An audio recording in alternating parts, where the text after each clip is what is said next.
విజయవాడలో sir Arthur cotton జయంతి సందర్భంగా జలవనరుల శాఖ మంత్రి నిమ్మల రామనాయుడు చిత్రపటానికి నివాళులర్పించారు. ఈ సందర్భంగా ఆంగ్లేయుడైనప్పటికీ సర్ ఆర్థర్ కాటన్ ముందు చూపుతో ధవళేశ్వరం బ్యారేజ్, కృష్ణా బ్యారేజ్ తో పాటు ఉభయ గోదావరి కృష్ణా జిల్లాల్లో విస్తృత కాలువల నిర్మాణాలు చేసి వ్యవసాయ అభివృద్ధికి బాటలు వేశారని మంత్రి పేర్కొన్నారు.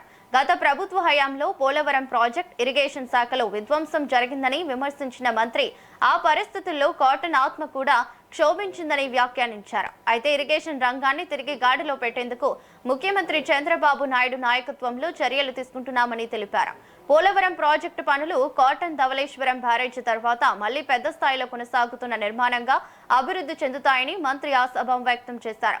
ధవళేశ్వరం బ్యారేజ్ వద్ద 117 కొత్త గేట్ల ఏర్పాటు కోసం 150.09 కోట్లు కేటాయించామని మంత్రి తెలిపారు. అలాగే డెల్టా ప్రక్షాళన కోసం 14 కోట్లతో లైడార్ సర్వే ఆధారంగా డిపిఆర్ తయారు చేస్తున్నామని వెల్లడించారు.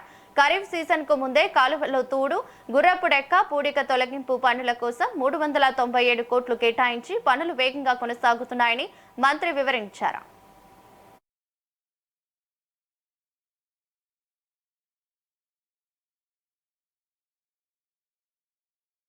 సర్ ఆర్థర్ కాటన్ జయంతిని ఈరోజు మన ఇరిగేషన్ క్యాంపు కార్యాలయంలో ఘనంగా నిర్వహించుకోవడం చాలా సంతోషం.